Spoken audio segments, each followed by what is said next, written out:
ETF index mutual funds నేర్చుకుని stock మార్కెట్లో రాణించాలనుకుంటున్నారా? వెంటనే ఈ నెంబర్కి కాల్ చేయండి. నమస్తే, వెల్కమ్ టు సుమన్ టీవీ. నేను పద్మిని. ప్రస్తుతంతో పాటు ప్రముఖ ఆధ్యాత్మికవేత్త జ్యోతిష్య భాస్కర గడ్డమణుగు తేజస్వి శర్మ గారు మనతో పాటు ఉన్నారు. మాట్లాడదాం సార్. నమస్కారం అండి. నమస్కారం అమ్మా.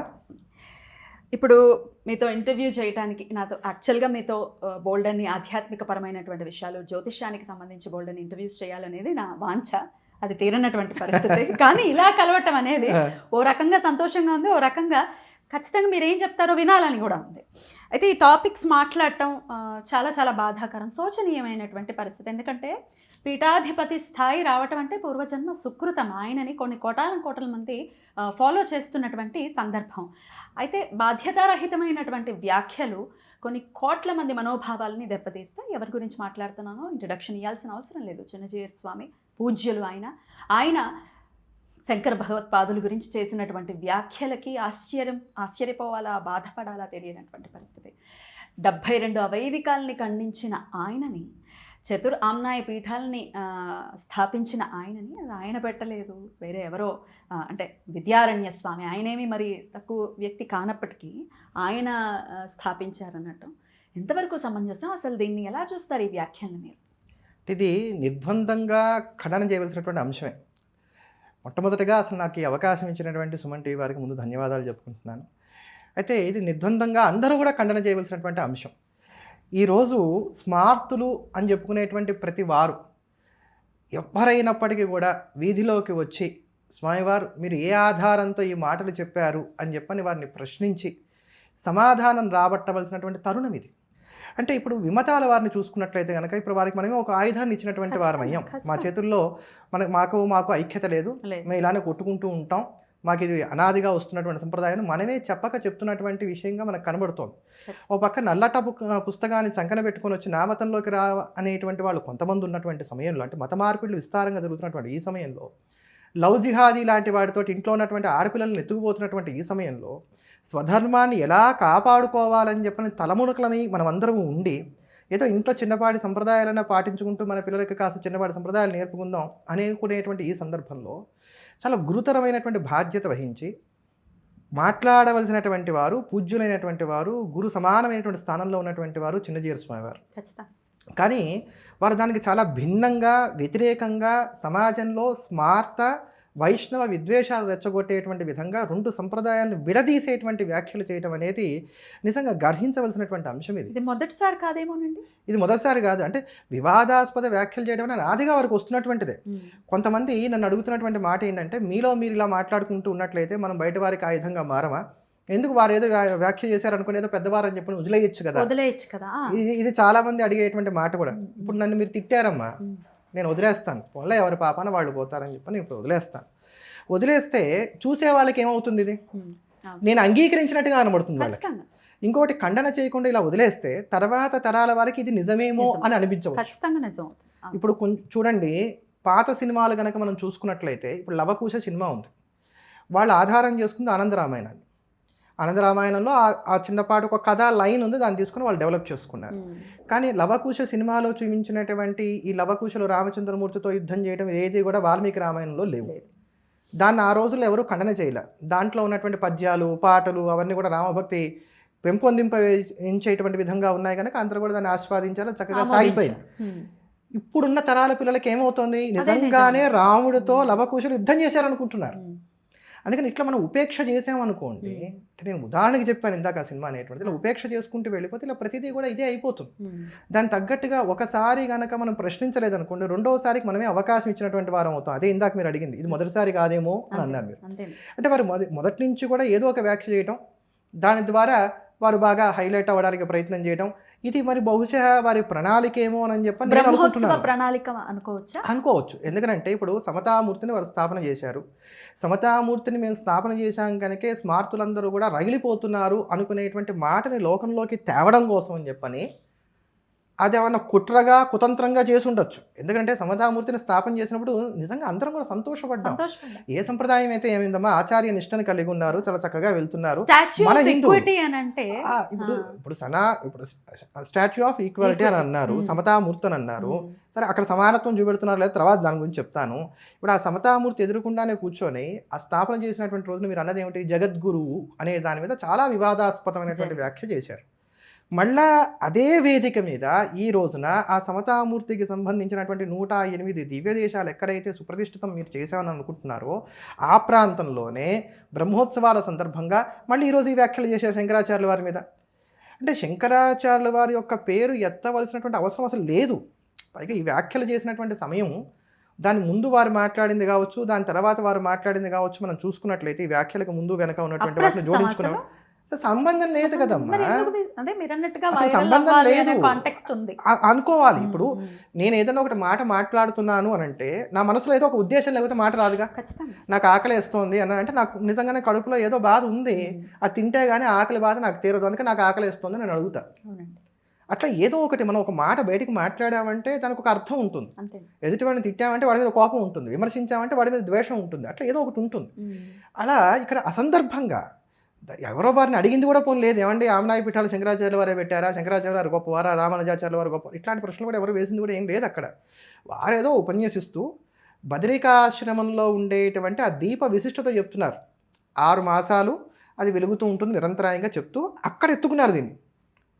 అసలు అక్కడ చెప్పాల్సిన అవసరం లేదు. దివ్య దేశాల్లో ఒకటి నారాయణ అష్టాక్షరి ప్రభవించినటువంటి చోటు, మన రామానుజ సంప్రదాయానికి సంబంధించినటువంటి వారికి మరింత విశిష్టమైనటువంటి క్షేత్రం. ఇలా వారు ఎంతైనా చెప్పుకోవచ్చు, రామానుజ వైభవం చెప్పుకోవచ్చు, ఆళ్వార్ల వైభవం చెప్పుకోవచ్చు, అక్కడ ఉన్న 108 దివ్య దేశాల వైభవాలు ఎంతైనా చెప్పవచ్చు. దాంట్లో అప్రస్తుతంగా దీన్ని ఎత్తుకోవాల్సినటువంటి అవసరం లేదు.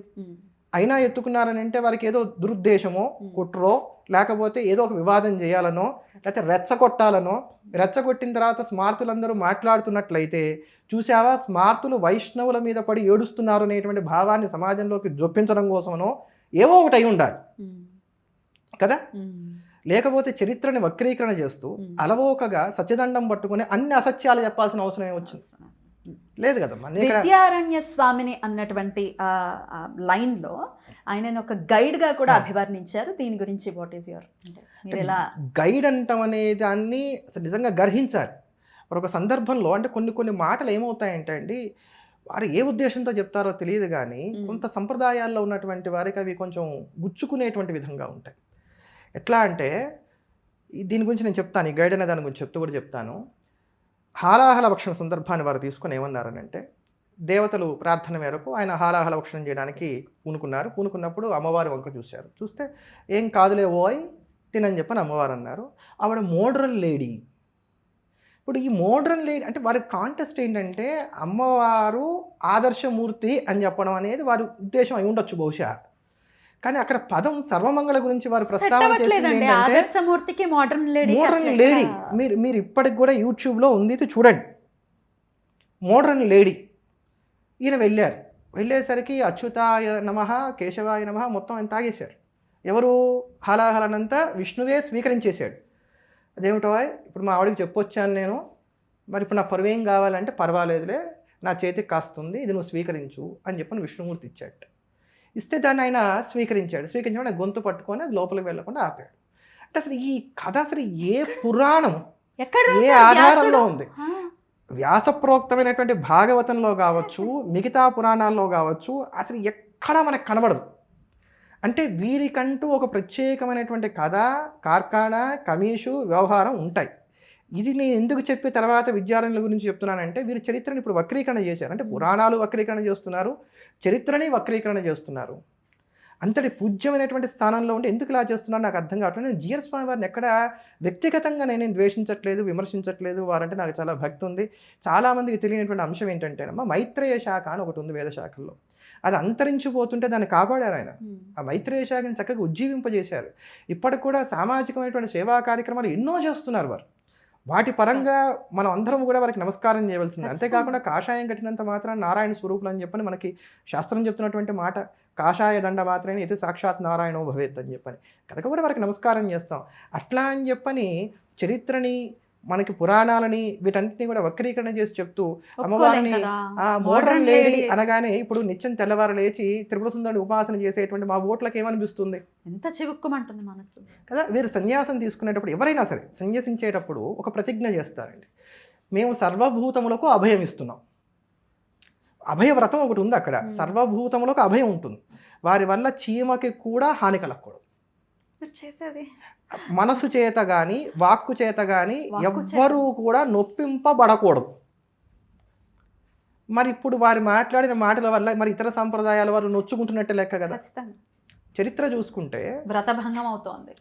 చరిత్ర చూసుకుంటే విద్యారణ్య స్వామి వారు భువనేశ్వరీదేవిని ఆరాధన చేసి భువనేశ్వరీదేవి యొక్క అనుగ్రహంతో వారి సంపదను పొందడానికి ప్రయత్నం చేశారు. నీకు ఈ జన్మలో సంపద లేదు నాయన, వచ్చే జన్మలో ఇస్తానంటే అమ్మవారు అది చాలా విస్తృతమైనటువంటి కథ ఒకటి మనకు కనబడుతుంది. అప్పుడు నేను దేశ రక్షణ కోసం ధర్మరక్షణ కోసం అని చెప్పని అడుగుతున్నా అని చెప్పని అమ్మవారిని ఆయన ప్రార్థన చేయడం, అమ్మవారు ఆయన అనుగ్రహించడం, అదంతా ఆయన జీవిత చరిత్రలో చాలా విస్తారంగా మనకు కనబడుతుంది. ఆయన తపస్సు చేయడం, ఆ తపస్సు చేసేటప్పుడు అమ్మవారు ఎలా అనుగ్రహించింది, ఆయన ఎంత తీక్షణంగా తపస్సు చేస్తే చాలా విస్తృతమైనటువంటి వర్ణనలు ఉన్నాయి వాటికి. అలా త్రిపుర ఆయన భువనేశ్వరి అనుగ్రహం చేత కర్ణాటక సింహాసనాన్ని వారు స్థాపన చేశారు. అందుకనే శృంగేరి యొక్క బిరుదావులలో కర్ణాటక సింహాసన స్థాపనాచారి అనేటువంటి బిరుదు వాళ్ళకి చాలా విపరీతంగా మనకు కనబడుతోంది. ఆ సింహాసనాన్ని వారు స్థాపన చేసి విజయనగరాన్ని స్థాపించిన తర్వాత హరిహరరాయల్ని బుక్కరాయల్ని దానికి అధిపతులుగా నియమిస్తే వారు ఏమన్నారంటే, గురువుగారు మీరు పెట్టినటువంటి రాజ్య భిక్షది మాకు, అందుకోసం అని చెప్పని ఈ రాజచిహ్నాలన్నీ మీరే స్వీకరించండి, మీరే రాజ్యాన్ని చేయండి, మీ కింద మేము ఉండి మీరు చెప్పినట్టుగా రాజ్య పరిపాలన చేస్తామంటే, నాయన సన్యాసి రాజ్య పరిపాలన చేయకూడదు కనుక మీకు అండగా మేము ఉంటాం, మీరు రాజ్య పరిపాలన చేయండి అని చెప్పని వారు చెప్పారు. వారు గురువు గారి మీద ఉన్నటువంటి అభిమానం చేత హరిరాయలు బుక్కరాయలు వీరందరూ కూడా స్వామివారికి ఛత్రచామరాదులు కిరీటాదులు అవన్నీ కూడా సమర్పించారు. మీరు స్వీకరించబోతే మీరు స్వీకరించమన్నారు. అందుకు శిష్యవాత్సల్యం చేత వారు స్వీకరించారు కిరీటాదులన్నీ కూడా. అందుకని ఇప్పటికి కూడా మనం చూసుకుంటే శృంగేరి గురు పరంపరలో ఉన్నటువంటి పీఠారోహణ చేసినటువంటి పీఠాధిపతుల్లో విద్యారణ్యుల వారు 12వ వారు. అదే ఆనాటి నుండి నేటి వరకు కూడా దర్బారు సేవ అనేటువంటిది ఒకటి ప్రత్యేకంగా మనకి దసరా టైంలో మనకు కనబడుతూ వస్తుంది. శరన్నవరాత్రుల్లో ఆనాడు విద్యారణ్యులకి వారు బహుకరించినటువంటి కిరీటాదులు ఆహారాదులు ఛత్రచామరాది లాంఛనాలు ఏవైతే అప్పటి నుంచి అనుచానంగా వారు ధరిస్తూ వస్తున్నారు. నిత్యము సన్యసించినటువంటి వారు అవి ధరించరాదు కనుక, కాంచనానికి దూరంగా ఉండాలి కనుక శిష్యులకి ఇచ్చినటువంటి వరాన్ని దృష్టిలో పెట్టుకున్నటువంటి వారై వారిని అనుగ్రహించడం కోసం అని చెప్పని వారు ఆ సమయంలో అంతవరకే ధరిస్తారు. మీరు గమనిస్తే ఆ శారదా సన్నిధిలో ఉన్నంత వరకే ఉంటుంది, తర్వాత మళ్ళీ తీసేస్తారు వారు. ఎందుకు అనుకుంటాం, ఎందుకు లేదు, దానికి కారణం ఇది. అంతేకాక విద్యారణ్యులు బ్రహ్మీభూతులైన తర్వాత ఇదే హరిరాయలు బుక్కరాయలు శృంగేరి సమీపంలో ఒక అగ్రహారాన్ని ఏర్పాటు చేసి తమ గురుభక్తిని చాటుకుంటూ ఆ అగ్రహారానికి విద్యారణ్యపురం అనేటువంటి పేరు పెట్టారు.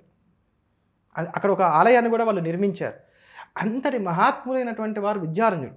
వారిని గైడ్ అంటాం అనేది నిజంగా ఎవరూ కూడా హర్షించదగినటువంటి అంశం కాదు. ఇప్పుడు మనం భగవంతుడి గురించి మాట్లాడేటప్పుడు ఎక్కడ కూడా మనం భగవంతుని తక్కువ చేసి మాట్లాడం.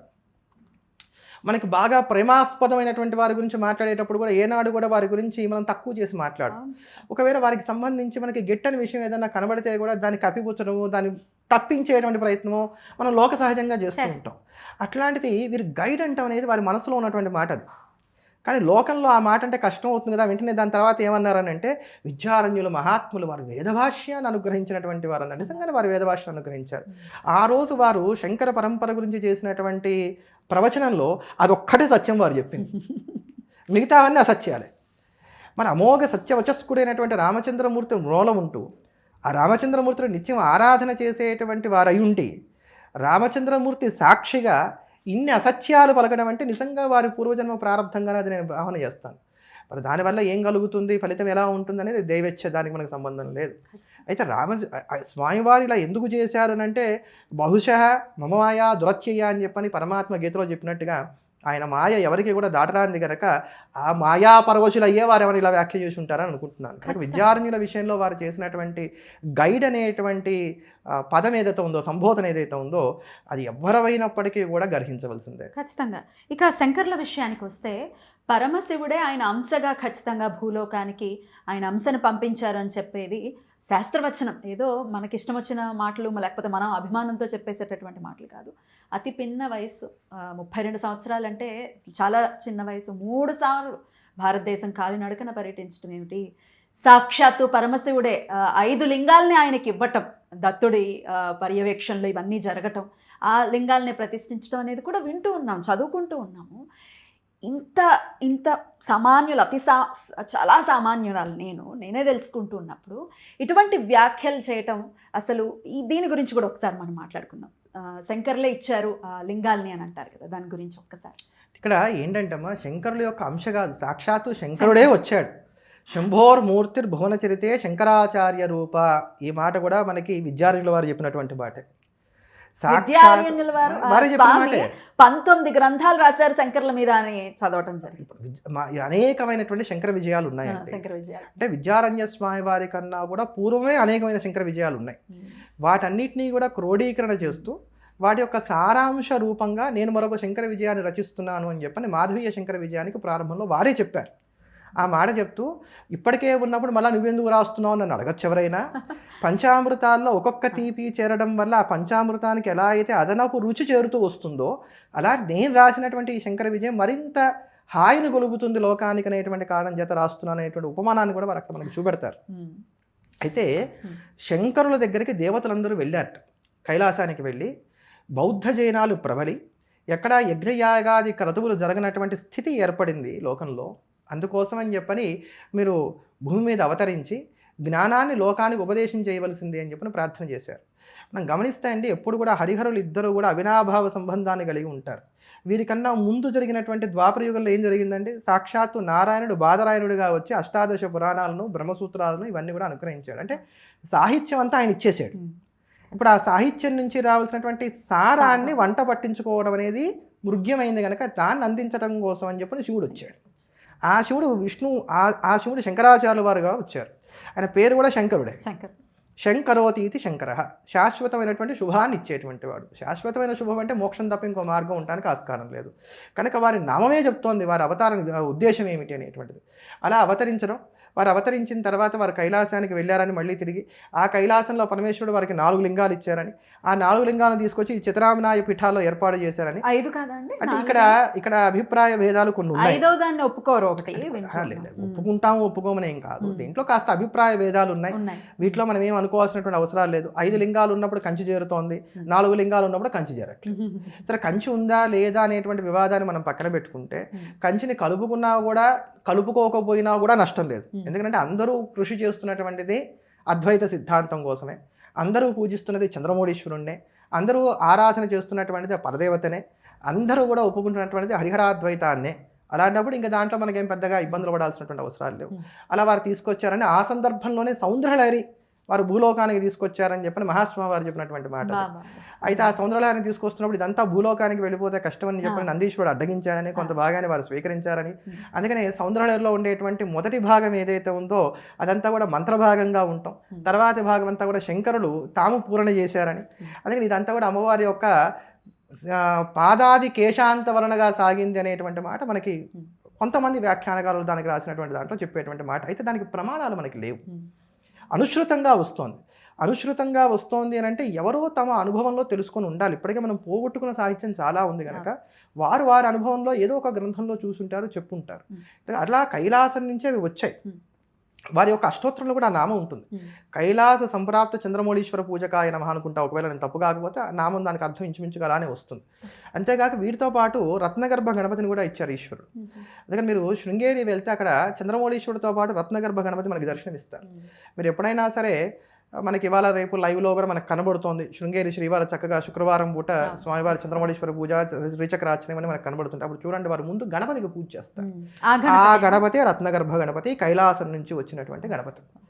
ఆ రత్నగర్భ గణపతి యొక్క అనుష్ఠానం వలనే అక్కడికి వచ్చేటువంటి, అంటే శృంగేరి మహాసంస్థానం అంటున్నాం, అక్కడికి వచ్చేటువంటి వారందరూ కూడా నిరతానదానాలు కావచ్చు, ఇవన్నీ కావచ్చు హాయిగా సాగుతున్నాయి అని చెప్పని, సిద్ధి బుద్ధి అవన్నీ వారి వలనే కలుగుతున్నాయని చెప్పని ప్రతీతి. అందుకే ఆ రత్నగర్భ గణపతిని, ఆ చంద్రమౌళీశ్వర లింగాన్ని వారు కైలాసం నుంచి తీసుకొచ్చారు.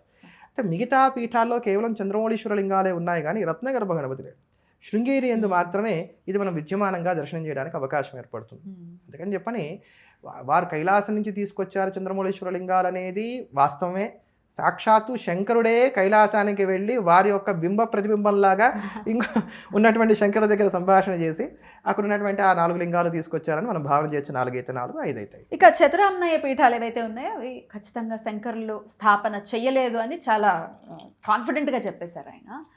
ఏం చెప్తారు దీనికి? అంటే కాన్ఫిడెంట్గా అబద్ధాలు చెప్పొచ్చు అనేది వారిని చూసి మనం తెలుసుకోవాలి. అప్పుడు అంటే అబద్ధం వా సుబద్ధం వా కుంతిపుత్రో వినాయక అని చెప్పని ఒక మాట ఉంది.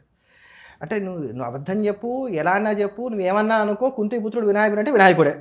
ఇప్పుడు వారి ఫాలోవర్స్ కూడా అలానే ఉన్నారు. వాళ్ళ ఫాలోవర్స్ కూడా అలానే ఉన్నారు. వారు ఎప్పుడు ప్రస్తావన చేసినామా శంకరాచార్య వారి విషయంలో వారు 32 ఏళ్ళే జీవించారనే దాన్ని ఒత్తి చెప్తూ ఉంటారు. మరి ఎందుకు చెప్తారో నాకు తెలియదు.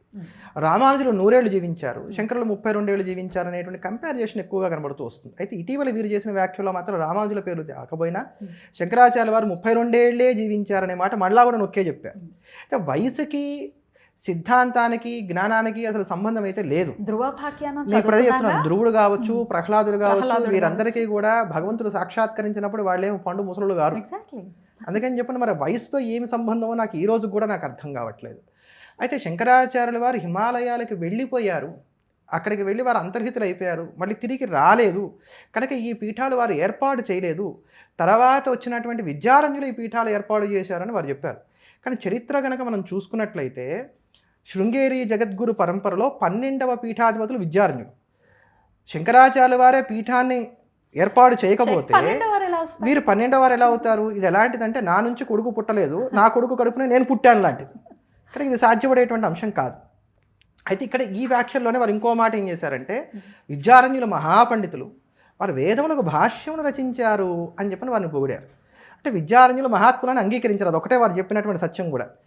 ఆ విద్యారణ్యులు రాసినటువంటి మాధవీయ శంకర విజయంలోనే శంకర భగవత్పాదాచార్యుల వారు చతురామ్నాయ పీఠములను ఏర్పాటు చేశారనే దానికి చక్కటి ప్రమాణాలు మనకు కనబడుతున్నాయి. దాంట్లో మనం చూసుకుంటే మాధవీయ శంకర విజయం మొత్తం 16 సర్గలుగా ఉంటుంది. అందులో 6వ సర్గలో 51వ శ్లోకంలో మోహస్సంత మసవాసర నాథాం తత్ర తత్ర వినివేశ్య వినేయాన్ పాలనాయ పరతత్వ శరణ్య మాముపైష్యసి తతఃకృత కృత్య అనేటువంటి ఒక శ్లోకం కనబడుతుంది. సందర్భం ఏమిటంటే శంకరాచార్యుల వారు బదరికాశ్రమానికి వెళ్ళి బదరికాశ్రమంలో ప్రస్థానత్రయానికి భాష్యం రాసిన తర్వాత ఆ పాఠం చెప్పడం కోసమని కాశీకి వచ్చి కాశీలో ఉన్నటువంటి శిష్యులందరికీ పాఠం చెప్తూ ఉంటారు. అక్కడికి చండాలుడి యొక్క వేషంలో విశ్వనాథుడు వస్తాడు. ఈ సందర్భం మనందరికీ తెలిసినటువంటిది. ఆ వచ్చినటువంటి వారు విశ్వనాథుడు అని చెప్పని తెలుసుకొని వారికి వీరు నమస్కారం చేయడం అని జరిగినప్పుడు విశ్వనాథుడు చెప్తున్నటువంటి మాటలు ఇవి శంకరాచార్యుల వారిని ఉద్దేశించి, నాయన నీవు పీఠస్థాపనలు చేసి లోకహితం కోసం అని చెప్పని ఈ జైవ బ్రహ్మైక్య జ్ఞానమును అందరికీ అందించు అని చెప్పని వారు చేసినటువంటి బోధ ఇది. అంటే దీన్ని బట్టి శంకరాచార్యుల వారిని పీఠస్థాపన చేయమని చెప్పని సర్వేశ్వరుడే నిర్దేశం చేశాడనేటువంటి మాట మనకి దీన్ని బట్టి అర్థమవుతుంది. దీని తర్వాత మళ్ళీ మనకి ఇంకొక సందర్భం ఎక్కడ కనబడుతుందంటే మళ్ళీ మనం చూసుకున్నట్లయితే 10వ సర్గలో 71వ శ్లోకాన్ని తీసుకుంటే తస్మాద్ అస్మత్ కల్పితేష్వచ్యమానా స్థానేషు త్వం శరధాఖ్యా దిశంతి ఇష్టాన్ దృశ్యస్య శృంగాదికేషు క్షేత్రేష్వస్వ ప్రాప్త సన్నిధాన అనేటువంటి ఒక శ్లోకం మనకు కనబడుతోంది. ఇది ఎక్కడిది అంటే శారదాదేవిని వారు ప్రార్థన చేస్తున్నటువంటి సందర్భం. మండన మిశ్రుడి యొక్క భార్య ఉభయభారతీదేవి, ఆవిడ సాక్షాత్తు సరస్వతీదేవి శాపవశాన భూలోకాన్ని అవతరించింది అని చెప్పని ఆ వృత్తాంతం అంతా కూడా ఇక్కడ ఈ 10వ సర్గలో చాలా విస్తారంగా మనకు కనబడుతుంది. మండన మిశ్రుడి వాదనలో ఓడిపోయిన తర్వాత ఆవిడ తన అవతార పరిసమాప్తి చేసి స్వస్థానానికి వెళ్తున్నప్పుడు వారు అమ్మవారిని ప్రార్థన చేస్తున్నటువంటి అంశం, నేను భవిష్యత్తులో శృంగేరి మొదలైనటువంటి క్షేత్రాల్లో స్థాపన చేయబోయేటువంటి పీఠాలలో నువ్వు విద్యమానంగా ఉండి అందరినీ అనుగ్రహించాలి. దానికి ఆ తల్లి తదేతి తదాస్తు అని పలికి అంతర్హితురాలైంది. అంటే దీన్ని బట్టి కూడా వారికి ప్రణాళిక ఒకటి ఉంది. శివుడి యొక్క ఆజ్ఞ కలిగింది, తర్వాత వారు శారదాంబను ఆశ్రయించారు, శారదాంబ దానికి తదాస్తు అని చెప్పని అనుగ్రహ వాక్యాలు పలికింది. దీని తర్వాత మనం చూసుకున్నట్లయితే మళ్ళీ 12వ సర్గ 68, 69 శ్లోకాలు కనుక మనం చూసుకున్నట్లయితే వీరు మూకాంబిక ఇత్యాది క్షేత్రాలన్నీ కూడా దర్శనం చేసుకుంటూ శృంగపురానికి వస్తారు. ఆ శృంగేరికి వచ్చినప్పుడు ప్రకల్ప్య తత్రేంద్ర విమానకల్పం ప్రాసాద మావిష్కృత సర్వశిల్పం ప్రవర్తయామాస సదేవతాయా పూజమాజాద్వైరపి పూజితాయై అనేటువంటి ఒక శ్లోకం మనకు కనబడుతోంది. అక్కడ విమానకల్పం అంటే అక్కడ అద్భుతమైనటువంటి ఒక ఆలయాన్ని నిర్మింపజేశారు. శృంగేరిలో ఆలయాన్ని నిర్మింపజేసి అక్కడ శారదాంబను ఆయన ప్రతిష్ఠ చేశారు. ఆవిడకి చక్కగా పూజా పునస్కారాదులన్నీ కూడా ఏర్పాటు చేశారు. యా శారదాంబేత్యభిదాం వహంతి కృతాం ప్రతిజ్ఞాం ప్రతిపాలయంతి అద్యాపి శృంగేరీపురే వసంతి ప్రజ్యోతతే అభీష్టవరాన్ దిశంతి. దానికి కొనసాగింపుగా తర్వాత వారు చెప్తున్నటువంటి శ్లోకం అన్నమాట ఇది. ఆవిడ ప్రతిజ్ఞ చేసింది కదా, నువ్వు ఎక్కడికి పిలిస్తే అక్కడికి వచ్చి నేను విద్యమానంగా ఉంటానని. అందుకని ఆ ప్రతిజ్ఞ నిలబెట్టుకొని అద్యాపి నేటికి కూడా శృంగేరిపురే వసంతి, ఇప్పటికి కూడా ఆవిడ శృంగేరిలో వసిస్తోంది. ప్రజ్యోతతే అభీష్టవరాన్ దిశంతి, తనను ఆశ్రయించినటువంటి వారందరికీ కూడా కావలసిన వరాలన్నీ కూడా చక్కగా అనుగ్రహిస్తోంది. అంటే శృంగేరిలో వీరు పీఠం ఏర్పాటు చేశారు. చాలా స్పష్టంగా ఇక్కడ మనకు కనబడుతున్నటువంటి మాట ఇది. దీని తర్వాత మళ్ళీ చిట్ట 16వ సర్గకి వెళ్ళండి. ఈ 16వ సర్గలో 93వ శ్లోకాన్ని కనుక మనం తీసుకున్నట్లయితే, ఇది మునిరతి తుష్టో అధ్యుష్య సర్వజ్ఞపీఠం నిజమత గురుతాయై నో పునర్నాహేతో కతిచన వినివేశ్యాచర్ష శృంగాశ్రమాదౌ మునిరథ బదరిం సంప్రాప కైచిత్స్య శిష్యై అనేటువంటి ఒక శ్లోకం మనకు కనబడుతోంది. ఇది మనకి 16వ సర్గలో 93వ శ్లోకం. వారు సర్వజ్ఞ పీఠాన్ని ఆరోహణ చేశారు. అక్కడ కూడా చాలా చక్కటి వివరణ చేస్తారు విద్యారణ్య స్వామి వారు. వారు సర్వజ్ఞ పీఠాన్ని ఆరోహణ చేయాల్సిన అవసరం వారికి ఏమి లేదు. ఎందుకంటే జీవబ్రహ్మైక్య జ్ఞానాన్ని కలిగినటువంటి వారికి ఇది కావాలి ఇది వద్దు అనేటువంటిది ఏది ఉండదు కనుక, లోకములో తమ సిద్ధాంతాన్ని ప్రతిపాదన సమగ్రంగా చేయడం కోసం అని చెప్పని సర్వులు దాన్ని అంగీకరించేటట్టుగా చేయడం కోసం అని చెప్పని సర్వజ్ఞ పీఠారోహణ చేసిన తర్వాత అప్పుడు వారు అంటున్నటువంటి మాట ఇది, ఇంకా నేను చేయవలసిందంతా అయిపోయింది, 4 పీఠాల్లోనూ 4 శిష్యులను ఏర్పాటు చేశాను కనుక ఇక్కడ ఇప్పుడు నేను నాకు మిగిలినటువంటి ప్రధానమైనటువంటి శిష్యుల్ని గ్రహించినటువంటి వాడనై నేను ఇతరత్రా స్థానాలకు వెళ్తాను, ఏది మన కేదారం ఇత్యాది స్థానాలకు వెళ్తానని చెప్పని దానికి సంబంధించినటువంటి దానికి ఉపోద్ఘాతంగా చెప్పినటువంటి శ్లోకం అన్నమాట ఇది. అంటే దీన్ని బట్టి వారు సర్వజ్ఞ పీఠారోహణ చేసేటువంటి సమయానికి 4 పీఠాలు వారు స్థాపన చేశారు, చిత్రామ్నాయ పీఠాలు ఏర్పాటు చేశారు. దాంట్లో శృంగేరి మొదలైనటువంటి వాటిలో శిష్యుల్ని ఏర్పాటు చేశారు. ఈ మాట చెప్పారు. దక్షిణంలో శృంగేరి, దానికి సురేశ్వరాచార్యులు మొదటి పీఠాధిపతులు, పశ్చిమంలో ద్వారక, దానికి పద్మపాదాచార్యుల వారు మొదటి పీఠాధిపతులు, తూర్పులో గోవర్ధన పీఠం, దానికి హస్తామలకాచార్యుల వారు మరొక ప్రధాన పీఠాధిపతులుగా ఉన్నారు, ఉత్తరంలో జ్యోతిర్మఠం, దానికి తోటకాచార్యుల వారిని ఏర్పాటు చేశారు. ఇలా ఏర్పాటు చేసినప్పుడు అంటే వారి యొక్క ప్రణాళిక పూర్తయింది. దీన్ని బాగా గమనించండి. మనకి మొత్తం 16 సర్గల్లో చూసుకుంటే 6వ సర్గలో శివుడు ఆయనకు బోధ చేశాడు. తర్వాత 10వ సర్గలో చూసుకుంటే శారదాంబ అనుగ్రహించింది. 12వ సర్గలో చూసుకుంటే శృంగేరిలో పీఠ స్థాపన చేశారని ఉంది. చిట్ట 16వ సర్గలో చూసుకుంటే చిత్రామ్నాయ పీఠంలో స్థాపన చేశారనేటువంటి సంతృప్తి వారు వ్యక్తం చేయడం మనకు కనబడుతుంది. అంటే ఈ పీఠాలన్నీ కూడా శంకర భగవత్పాదాచార్యుల వారే ఏర్పాటు చేశారు. అది ఎప్పుడు వారు హిమాలయాలకు వెళ్ళిపోయారు తిరిగి రాలేదని మీరు అన్నారే, దానికి పూర్వం అంటే కట్టు పేస్ట్గా మనకి ఎంత కావాలో అంతే తీసుకున్నాం, మిగతాది వదిలేసాం. మరి దీన్ని ద్వేషం అంటారా, కల్పితం అంటారా, వక్రీకరణ అంటారా, ఏమంటారో నాకైతే తెలియదు. వారు సునిశ్చితమైనటువంటి బుద్ధిశాలి అని చెప్పని అంటారు కనుక అది వారికే వదిలేస్తున్నారు. అట్లా ఇక్కడ దీంట్లో అంటే ఇప్పుడు మళ్ళీ మనం ప్రస్తుతానికి కనుక వచ్చినట్లయితే కనుక ఈ చిత్రామ్నాయ పీఠాలకి సంబంధించినటువంటి విషయాల్లో రామానుజుల కాలానికి ఇవన్నీ ఉన్నాయండి. పురి తీసుకోండి, పురి క్షేత్రాన్ని తీసుకుంటే ఈ రోజు కూడా రథోత్సవంలో మొట్టమొదటిగా జగన్నాథుని పూజించేవారు ఎవరో చెప్పండి, పురి శంకరాచార్య స్వామి వారే. అది వైష్ణవ క్షేత్రం కాదు.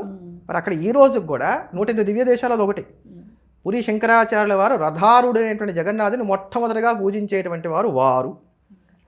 అది శంకరులకు ఉన్నటువంటి గొప్పతనం. ఈ రోజుకి కూడా 108 దివ్య దేశాల్లో ఒకటి అష్టాక్షరి ప్రభవించిందని చెప్పబడుతున్నటువంటి బదరీ క్షేత్రంలో బద్రీనారాయణ ప్రతిష్ఠ చేసింది శంకర భగవత్పాదాచార్యుల వారు. అక్కడ ఉన్నటువంటి వారిని రావల్సి అంటారు. వారు నంబూతిరి బ్రాహ్మణులు, కేవలం నంబూతిరి బ్రాహ్మణులు, వాళ్ళు వైష్ణవులు గారమ్మా, వాళ్ళు స్మార్తులు. ఓకే, మరి ఇంత చరిత్ర ఉంటే ఇది కాదనటం మరి మనకి హాస్యాస్పదం అవదా? చదవనట్ట, చదివి కూడా వ్యతిరేకత రీత్యా ఇట్లా మాట్లాడటం ఎట్లా అర్థం చేసుకోవాలండి? చదవలేదు అని నేను అనుకోను. ఇప్పుడు నేను మిమ్మల్ని తిట్టాలనుకున్నాను అనుకోండి, మీ గురించి నేను లోటుపాట్లే ఫస్ట్ నేను తెలుసుకుంటాను, మీ మంచితో నాకు పని లేదు. కనుక ఇప్పుడు సంప్రదాయంలో ఉన్నటువంటి వారు మరొక సంప్రదాయం గురించి మాట్లాడాలంటే ముందు ఆ సంప్రదాయాన్ని గురించి క్షుణ్ణంగా తెలుసుకుంటారు. అందులో కూడా ఏవైతే మనకు అంత పెద్దగా సమర్థనీయంగా అనిపించవో మన మనసుకి, వాటి మీద ఎక్కువగా ఫోకస్ కూడా పెడతాం. కనుక వీరు శంకరాచార్యుల వారి యొక్క జీవిత చరిత్రను చదవలేదు అనేటువంటి మాట అయితే నేను అనుకోను. కావాలని చరిత్రని వక్రీకరణ చేయడం కోసం, శంకర భగవత్పాదాచార్యుల వారిని వైష్ణవులుగా చిత్రీకరణ చేయడం కోసం, శంకరుడు యొక్క చిత్రామ్నాయ పీఠాలే అసలు వారు స్థాపన చేయలేదని అంటే కనుక ఆ పీఠాలే లేవని నిరూపణ చేయడం కోసం ఇటువంటి వ్యాఖ్యలు అంతే. అసలు అది కుట్ర కావచ్చు, కుతంత్రం కావచ్చు, వారి మనసులో ఉన్నటువంటి శివద్వేషం అనేటువంటి కుళ్ళు బయటకు మాటల రూపంలో వచ్చినటువంటి అది దాన్ని ఏమంటారు దుర్వాసనగా మనం భావన చేయొచ్చు. మాటల దుర్వాసన రూపంలో వచ్చినట్టుగా కూడా మనం భావన చేయవచ్చు. నేను ఎక్కడ మళ్ళీ చెప్తున్నాను, జిఆర్ స్వామి వారి యొక్క ఫాలోవర్స్తో సహా అందరికీ నేను చెప్తుంది ఏంటంటే, నేను జిఆర్ స్వామి వారి మీద ఎక్కడా కూడా విద్వేషపూరితమైన వ్యాఖ్యలు నేను చేయట్లా. వారు మాట్లాడినటువంటి దాన్ని నేను సిద్ధాంతపూర్వకంగానే ఖండన చేస్తున్నాను. ఎందుకంటే ఇది మనకు రాదిగా మన సనాతన ధర్మం మనకు నేర్పినటువంటి గౌరవ మర్యాదలు. ఇదివరకు లాగా లేదండి కాలం. మనం చూసుకుంటే ప్రతి ఒక్కరు స్పందిస్తున్నారు. తెలిసిన వాళ్ళు మీరు ఇందాక చెప్పినట్టుగా 100% కరెక్ట్. తెలిసిన వాళ్ళు మాట్లాడకపోతే కొన్నాళ్ళకి అదే నిజమైపోతుంది. సో సోషల్ మీడియాని వేదికగా చేసుకుని వాళ్ళకి తెలిసిన ఏ చిన్న విషయాన్నైనా చెప్తున్నారు, ఖండిస్తున్నారు. ఇది తప్పు అంటే తప్పు అని ఖండిస్తున్నారు. మరి ఇంత మోడర్న్ లేడీ అని మాట్లాడిన మోడర్న్ స్వామీజీ వారికి తెలీదా? వారికి సపర్యలు చేసే వాళ్ళైనా ఉప్పందించవచ్చు కదా, ఏమంటే మనం ఇలా మాట్లాడుతూ ఊరుకోరండి, ఖచ్చితంగా అందరూ మాట్లాడతారు అని చెప్పి. వాళ్ళకి కావాల్సిందే ఇదా? అసలు ఏమని అర్థం చేసుకోవచ్చండి? వివాదాలకి ఇదేమి నాందిగా వారు ఏం లేరుగా, అనాదిగా వివాదాస్పదమైనటువంటి వ్యాఖ్యలు చేస్తున్నారు కనుక అది వారి స్వభావం ఏమో అని నేను అనుకుంటున్నాను. ఎందుకంటే ప్రతి వారికి ఒక స్వభావం ఉంటుంది. పులి మేమను, పులి గాండ్రించును, జీరస్వామి వారు ఇలా ఉండురు, ఇట్లా మనం అది వారి స్వభావంగా అనుకోవాలి. సో ఇందాక మీరు అన్నట్టుగానే శంకరుల్ని వైష్ణవులుగా ఖచ్చితంగా అభివర్ణిస్తూనే ఉన్నారు. ఆయన శుద్ధ వైష్ణవుడు అని ఆయన క్లియర్గా చెప్పేసేటటువంటి వైనం ఎట్లా అర్థం చేసుకోవచ్చు? వైనం ఏంటి, వారు అదే మాట అన్నారు. అనేసారు శంకరులు నారాయణ పరాయణులు, వారు శుద్ధ వైష్ణవులు. వారి బ్రహ్మసూత్రాలు ఇత్యాదులు కనుక చూసుకున్నట్లయితే ఇంకా అక్కడక్కడన్నా రామానుజులు మొహమాటానికి సర్వేశ్వరేశ్వర అన్నారు, కానీ వీరు చాలా స్పష్టంగా విష్ణు, కృష్ణ, వాసుదేవ ఇట్లానే చెప్పారు అనేటువంటి మాట చెప్పారు. అంటే శుద్ధ వైష్ణవుడు అంటే వీర వైష్ణవుడు అని అర్థం. వారు ఇంకే దేవతని కూడా అంగీకరించకూడదు. శంకర సాహిత్యాన్ని మనం 3 భాగాలు చేయాలి. 3 భాగాలు చేస్తే మొదటిది ప్రస్థానత్రయం అవుతుంది. బ్రహ్మసూత్రములు, భగవద్గీతా భాష్యము, బ్రహ్మసూత్ర భాష్యం, భగవద్గీతా భాష్యం, తర్వాత ఉపనిషత్ భాష్యం. ఈ ఉత్తమాధికారుల కోసం ఏర్పాటు చేసినటువంటి, అలానే మధ్యమాధికారుల కోసం ఏర్పాటు చేసినటువంటి వివేక చూడామణి వంటి ప్రకరణ గ్రంథాలు, సమాజుల కోసం ఏర్పాటు చేసినటువంటిది స్తోత్ర సాహిత్యం. ఇప్పుడు నిజంగా శుద్ధ వైష్ణవులైతే ఏ దేవతని కూడా కీర్తన చేయకూడదు. కానీ వారిని కనుక మనం చూసుకున్నట్లయితే, శంకరాచార్యుల వారిని కనుక మనం చూసుకున్నట్లయితే కేవలం భజగోవిందం అని ఏమనలేదుగా. అందరి దేవతను కూడా స్తోత్రం చేశారు. ముదాకరాత్మ మోదకం సదా విముక్తి సాధకం అంటూ గణపతిని కీర్తించారు. వైష్ణవులు ఎవరు గణపతిని పూజించరు, వైష్ణవులు విశ్వక్సేనుని పూజిస్తారు. కనుక వారు శుద్ధ వైష్ణవులైతే ముదాకరాత్మ మోదకం అంటానికి అవకాశము లేదు, గణపత్యంలోకి రారు. తర్వాత గణపతిని పూజించరు. తర్వాత మనకి వారు నిజంగా శుద్ధ వైష్ణవులైతే శివానంద లహరిలో ఒక శ్లోకం చెప్తానమ్మా. ఈ శ్లోకం చెప్పడానికి అసలు ఆస్కారమే ఉండదు. బాణత్వం వృషభత్వం అర్ధవభుష భార్యాత్వం ఆర్యాపతే గోణిత్వం సకిత మృదంగ వహత చేత్యాది రూపం దదౌ త్వత్పాదే నయనార్పణంచ కృతవాన్ సద్యేహవాగో హరి పూజ్యాత్ పూజ్యతర స ఏవహి న చేత్కోవా తదన్యోదిక. ఇది చాలా అద్భుతమైనటువంటి ఒక పద్యం. అంటే విష్ణువు శివుడి యొక్క అనుగ్రహాన్ని పొందడానికి ఎలా ఉంటాడు, ఏం చేస్తూ ఉంటాడని వివరించేటువంటి పద్యం ఇది. బాణత్వం, ఆయన త్రిపురాసుర సంహారం చేస్తున్నప్పుడు ఈయన బాణంగా మారి ఆయనకు సహకరించేట, ఈశ్వరుడికి సహకరించేట. వృషభత్వం, ఈయన వృషభంగా మారి శివుని వహిస్తున్నాడట, విష్ణువు వృషభంగా మారి శివుని వహిస్తున్నాడు. చాలా గొప్ప రహస్యం కూడా చెప్తారు శంకరాచార్య వారు ఇక్కడ. మర్ధత్వ వపుష భార్యాత్వ మార్యాపతే, నీకు అర్ధాంగిగా భార్యగా కూడా నారాయణుడే ఉన్నాడన్నారు. అంటే అమ్మవారికి విష్ణువుకి అభేదము అనేటువంటి దాన్ని ఇక్కడ సూచన చేసి చెప్తున్నారు. అందుకని ఆయన నారాయణ సహోదరిని అమ్మవారిని అనడానికి గల కారణం అది. అంతేకాని ఒకే తల్లి కడుపున పుట్టారని చెప్పిన ప్రాకృతమైనటువంటి అర్థాన్ని స్వీకరించడానికి లేదు. ఈయన నారాయణుడైతే ఆవిడ నారాయణి అంటానికి అర్థం కారణం ఇది. అందుకోసం అని చెప్పని సాక్షాత్తు పార్వతిగా కూడా ఆయన మారి నీకు సేవలు అందిస్తున్నాడు. అంతేనా? ఘోణిత్వం అంటే శూకరంగా మారాడు, పందిగా మారాడు. దేనికోసం? నీ పాత మూలం ఏదో తెలుసుకోవడానికి. లింగోద్భవ కథను మనం గుర్తు చేసుకోవాలి ఇక్కడ. ఇదంతా శంకర భగవత్పాదాచార్యుల వారు చెప్పినటువంటి శివానందలో ఉన్నటువంటి శ్లోకమే. సఖిత మృదంగ వహత చేత్యాది రూపం దదౌ, నీకు చెలికాడిగా ఉండి, స్నేహితుడిగా ఉండి, నీ యొక్క నాట్యానికి సహకరించేటువంటి విధంగా, నీ గతులకి తగినటువంటి విధంగా ఆయన మృదంగాన్ని వాయిస్తున్నాడు. అంటే ఈ మృదంగంలో ఒక రహస్యం ఉంటుంది. మృదంగంలో ఉన్నటువంటి తాళానికి తగినటువంటి విధంగా అక్కడ అడుగులు పడాలి, అక్కడ అడుగులకి తగినటువంటి విధంగా ఇక్కడ తాళం ఉండాలి. అంటే ఈ తాళానికి అనుగుణంగా ఆయన నాట్యం చేస్తున్నాడా, ఆయన నాట్యానికి అనుగుణంగా ఈయన మృదంగా వాయిస్తున్నాడా ఎవరు తెలియదు. అందుకనే హరిహరులు ఎప్పుడూ అవిభాజ్యులు, అభేదం. త్వత్పాదే నయనార్పణంచ కృతం వా స్వదేహభాగో హరి. ఆయన తన కళ్ళు పెకిలించి నీ పాదాలకు అర్పణ చేశాడు, అప్పుడే కదా ఆయనకు సుదర్శనం ఇచ్చాడనేటువంటి మాట. పూజ్యాత్ పూజ్యతరహ, పూజ్యులందరిలో కూడా పూజ్యుడు ఈ కారణం చేత విష్ణువు అయ్యాడని చెప్పి నిరూపణ చేశాడు. శుద్ధ వైష్ణవులు ఎవరనే మాట చెప్తారా? సౌందర్యలహరి అన్నారు ఇందాక మీరు. సౌందర్యలోకంలో అద్భుతమైనటువంటి శ్లోకం ఉంటుంది. త్రయాణం దేవానాం త్రిగుణ జనితానాం తవ శివే భవేత్ పూజ పూజ, భవేత్ పూజ పూజ. అమ్మా నీకు చేసే పూజ మాత్రమే పూజ.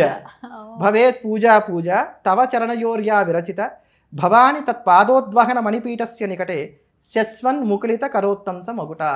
త్రిగుణముల నుంచి పుట్టినటువంటి ముగ్గురు దేవతలు కూడా, బ్రహ్మ విష్ణు మహేశ్వరులు కూడా, భవాని తత్పాదోద్వహన మణిపీఠస్య నికటే శస్వన్ముఖలిత కరోత్తంసం అగుట అని పాదపీఠం దగ్గర 2 చేతులు జోడించి తమ కిరీటాలు నీ పాదాల కాంచి నమస్కారం చేస్తున్నారని చెప్పారు. శుద్ధ వైష్ణవుడు ఎక్కడైనా విష్ణువు అమ్మవారికి నమస్కారం చేయడానికి, పాదాలకు నమస్కారం చేయడానికి అంగీకరిస్తాడా? ఒక్కనాటికి. మరి ఎట్లా? ఆయన షణ్మత స్థాపనాచారులమ్మ. 6 మతాలని ఆయన అంగీకరించారు. 6 మతాల్లోనే ఆయన బ్రహ్మత్వాన్ని చూశారు. ఆయన బ్రహ్మవాది, ఆయన విష్ణువాది కాదు, శివవాది కాదు, శక్తివాది కాదు, ఇంకోవాది కాదు, ఆయన బ్రహ్మవాది. నిర్గుణమైనటువంటి పరబ్రహ్మము అల్పులైనటువంటి మానవులను ఉద్ధరించడం కోసం అని చెప్పని, ఎవరైతే నిరాకార పరబ్రహ్మమందు చిత్తమును నిలిపి ధ్యానం చేయలేరో వారిని అనుగ్రహించడం కోసం అని చెప్పని, భక్తుల యొక్క ఉపాసనా సౌలభ్యం కోసం అని చెప్పని సగుణ సాకారమైనటువంటి అవతార రూపాలు స్వీకరించి తరింపజేస్తోంది మనల్ని. కనుక ఈ సగుణ రూపాన్ని పట్టుకుని మెల్లగా నిర్గుణంలోకి ప్రవేశించండి. అలా నిర్గుణంలోకి వెళ్ళి ముక్తిని పొందడానికి కానీ ఈ 5 దేవతలు మీకు ఉపకరిస్తారని చెప్పని పంచాయతనాన్ని చెప్పిన వారు. మరి అదే ఆ పంచాయతనాన్ని ఇచ్చింది కూడా ఆయన కాదు అని చెప్పి ఈయన వ్యాఖ్యానించడం కూడా జరిగింది. దీని గురించి కూడా ఒక్కసారి ఇక్కడ 2 విషయాలు చెప్తాను. పంచాయతనాన్ని నిజంగానే శంకర భగవత్పాదాచార్యుల వారు ఏర్పాటు చేయలేదు. దీన్ని ఏర్పాటు చేసినటువంటి వారు విద్యారణ్యయతి అనేటువంటి మాట వారు చెప్పారు. దానికి వారు చూపించినటువంటి కారణం ఏంటంటే, ఆ సమయంలో తురుష్క దండయాత్రలు అధికంగా ఉన్నాయి కనుక అందరినీ ఏకీకృతం చేయడం కోసం అని చెప్పని విద్యారణ్యులు పంచాయతనాన్ని ఏర్పాటు చేశారని అన్నారు. కనుక దీంట్లో అసలు మొట్టమొదట విద్యారణ్యులు ఏర్పాటు చేశారు ఆ పంచాయతనాన్ని. శంకర భగవత్పాదులు ఏర్పాటు చేశారని అంటే ఇదే వైష్ణవులో ఉన్న వాళ్ళని ఎవరిని పిలిచి అడిగినా కూడా చెప్తారు శంకరులే ఏర్పాటు చేశారని. కనుక కానీ మళ్ళీ మనకి గ్రంథ ప్రమాణం ఒకటి కావాలి, మనం వేగ్గా మాట్లాడకూడదు కనుక ఈ గ్రంథ ప్రమాణం తీసుకుంటే మళ్ళీ అదే మాధవీయ శంకర విజయాన్ని కనుక మనం ఆశ్రయిస్తే అనేకమైనటువంటి అవైదిక మతాన్ని వారు ఖండన చేస్తూ వారు అనంతసేన క్షేత్రానికి వెళ్ళారు. అంటే అనంత పద్మనాభ స్వామి వారి యొక్క క్షేత్రానికి వెళ్ళినప్పుడు అక్కడ భక్త భాగవతాశ్చైవ వైష్ణవా పాంచరాత్రిణ వైకానసాహ కర్మహీన షడ్విధ వైష్ణవా మత 6 విధాలైన వైష్ణవులు వారి దగ్గరకు వచ్చారు. ఎవరు వాళ్ళు? భక్తులు. ఆయన భగవంతుడు, మేము భక్తులు, మాకు ఇంకేం అక్కర్లేదు అనుకునేటువంటి వారు. భాగవతులు, వైష్ణవులు, పాంచరాత్రులు, వైకానసులు, కర్మహీనులు అనేవారు వచ్చారు. వారితో ఒక్కొక్కరితోనూ ఆయన వాదన చేసి వారందరినీ ఓడిస్తారు. దాంట్లో మొట్టమొదటి భక్తుడితో వాదన చేసి అతనికి సత్యాన్ని చెప్పేటువంటి క్రమంలో మనకు ఒక మాట కనబడుతుంది. ఇది 5వ సర్గ, మనకి మాధవీయ శంకర విజయంలో ఉన్నటువంటి 5వ సర్గలో ఉన్నటువంటి 112వ శ్లోకం. బ్రాహ్మణాచార దేవాస్యు ఈశ్వరో విష్ణుర్దినేశ్వర ఉమాగణపతిశ్చైవ తేషాం పూజనపరా నరాహ.